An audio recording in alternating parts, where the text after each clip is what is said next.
The mahogany desk that once commanded a corner office on the 47th floor now sat in a studio apartment that smelled of mildew and broken dreams. Marcus Chen stared at his reflection in the darkened computer screen, barely recognizing the hollow-eyed man staring back. 3 months ago, he'd been worth $2.3 billion. Today, he had $127 in his checking account and a notice of eviction tucked under a coffee mug that had somehow survived the liquidation. The fall had been spectacular, the kind that makes headlines and ruins lives. Bad investments, a backstabbing business partner, and a market crash that seemed personally orchestrated to destroy everything Marcus had built over 20 years. The penthouse was gone. The cars were gone. The so-called friends who'd filled his calendar with charity galas and yacht parties had evaporated like morning fog. Even his wife had left. Her lawyer's papers arriving the same week the bank seized his accounts. Marcus had stopped answering his phone 2 weeks ago. What was the point? Every call was either a creditor, a reporter hunting for a quote about his downfall, or worse, silence on the other, and from someone who'd decided he was no longer worth their time. He'd become invisible, a ghost haunting his own life. The knock on the door startled him. It was Tuesday, which meant it was her. Rosa Martinez. The cleaning lady, the building management sent around twice a week to the handful of units still occupied in this aging complex on the edge of town. Marcus had tried to tell the super he couldn't afford the service anymore, but apparently it was included in the lease he'd signed, when this was just supposed to be a temporary stop before he figured things out. "Mr. Chen?" Her voice carried that slight accent that reminded him of warm places he'd once visited in better times. "I'm coming in, okay?" He didn't respond, but he heard the key turn and the door swing open. Rosa was in her mid-50s, with silver threading through her dark hair and hands that bore the testament of decades of hard work. She'd been cleaning his apartment for 6 weeks now, and she'd never asked him a single question about why a man who clearly didn't belong in a place like this had ended up here. "You eat today?" she asked, setting down her bucket of supplies. It wasn't really a question. She already knew the answer. Marcus shook his head. Food seemed like an unnecessary luxury, something for people who had reasons to keep going. Rosa made a small sound in her throat, something between disapproval and concern. She disappeared into the tiny kitchen, and he heard the sounds of her rummaging through cabinets he knew were mostly empty. 10 minutes later, she appeared with a plate of eggs and toast that she must have brought from home. "Eat," she commanded, placing it in front of him. "You can't think on an empty stomach."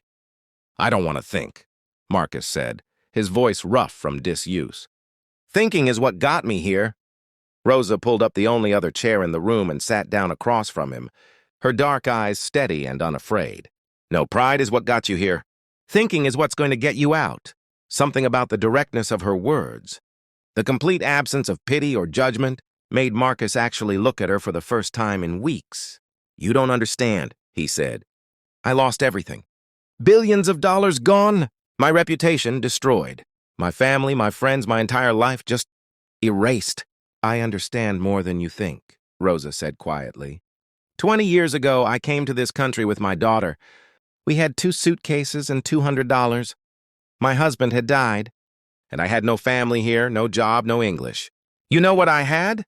Marcus waited, the eggs cooling on the plate between them. "I had my hands," she said, holding them up. "And I had my daughter who needed to eat. So I cleaned houses. I worked 3 jobs. I learned English from watching TV while I ironed other people's clothes at midnight. And you know what else I had?" "What?" Marcus whispered. "I had nothing to lose," Rosa said, leaning forward. "Just like you have now. And that, Mr. Chen, that is freedom. The scariest, most powerful kind of freedom there is." The words hung in the air between them, simple and devastating.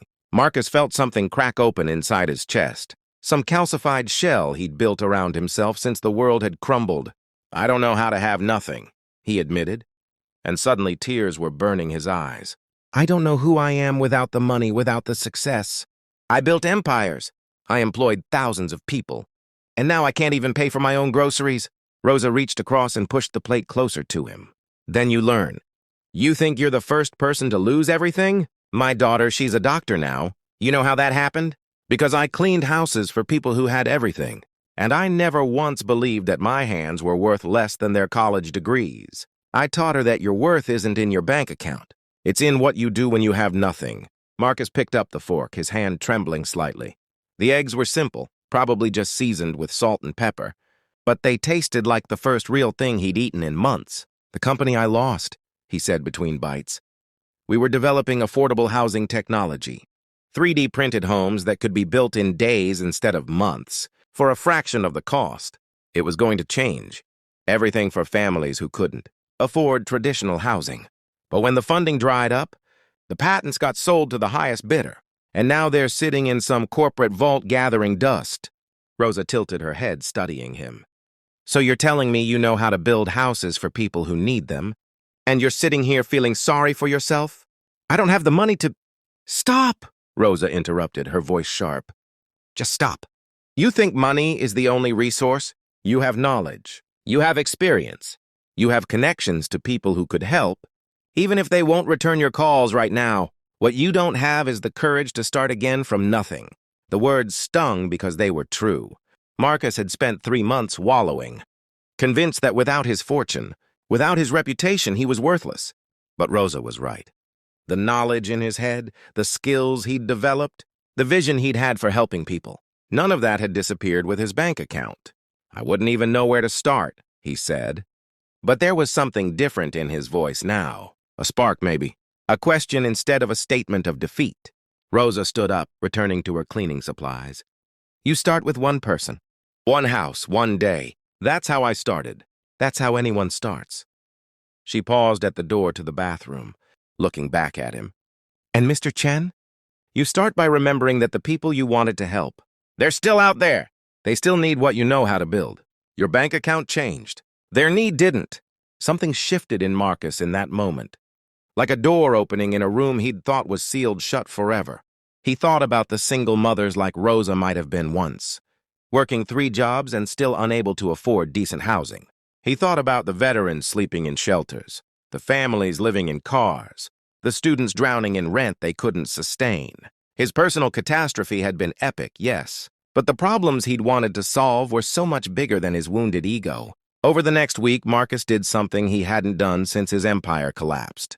He started making calls, not to investors or board members, but to the engineers and architects who'd believed in his vision, to the nonprofit organizations working in affordable housing, to the community organizers who knew which neighborhoods needed help most desperately.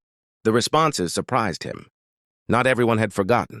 Some people even seemed relieved that he was free of the corporate machinery that had eventually consumed his company. One former employee told him, when you had billions, you had to think about shareholders and market returns. Now you can actually do the work that matters. Rosa continued to clean his apartment twice a week, and each time Marcus would update her on his progress.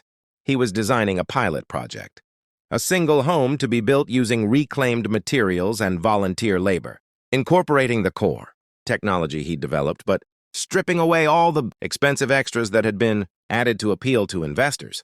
I met with the community group in the South Side, he told her one Tuesday, actually excited for the first time in months.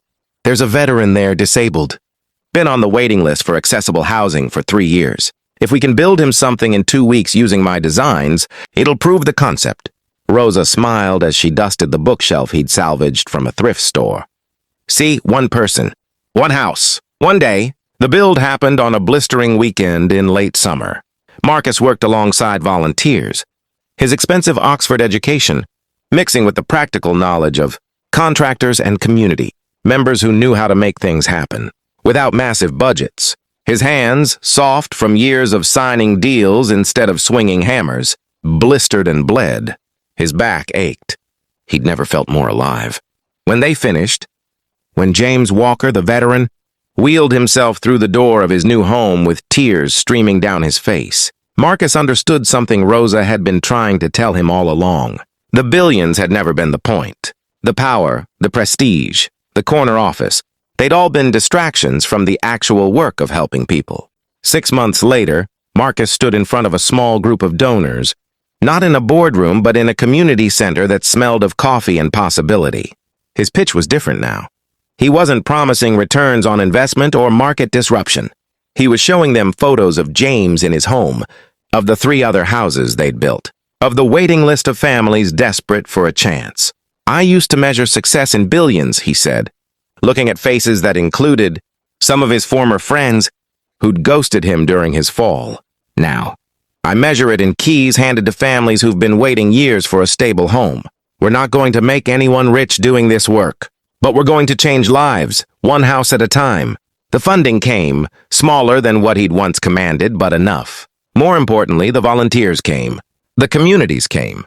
The people who'd been waiting for someone to remember they existed, they came. Rosa was at the celebration after they completed their 10th house, bringing her famous tamales that everyone devoured. Marcus found her near the end of the night, sitting and watching the families explore their new homes. "I never thanked you," he said, sitting beside her. She shook her head. "For what? Cleaning your apartment? I was just doing my job." "No," Marcus said firmly. "For seeing me when I was invisible. For reminding me that hitting bottom isn't the end. It's just a new beginning if you're brave enough to look up instead of down." Rosa patted his hand with her work-worn fingers. "You did the hard part, Mr. Chen. You learned to start over. That's something money can't teach you. Only losing everything can teach you that." Marcus looked at the houses they'd built, at the children playing in yards that were their own, at the parents who no longer had to choose between rent and groceries. He'd lost billions, yes, but he'd found something infinitely more valuable. Purpose, untethered from profit. Success measured in human dignity instead of market share. And the understanding that sometimes you have to lose everything to discover what truly matters. The cleaning lady had changed his life in seconds, not with money or connections, but with simple truth delivered at exactly the moment he was ready to hear it. And in teaching him to start again from nothing, Rosa had given him the greatest gift of all, the freedom to build something that actually mattered.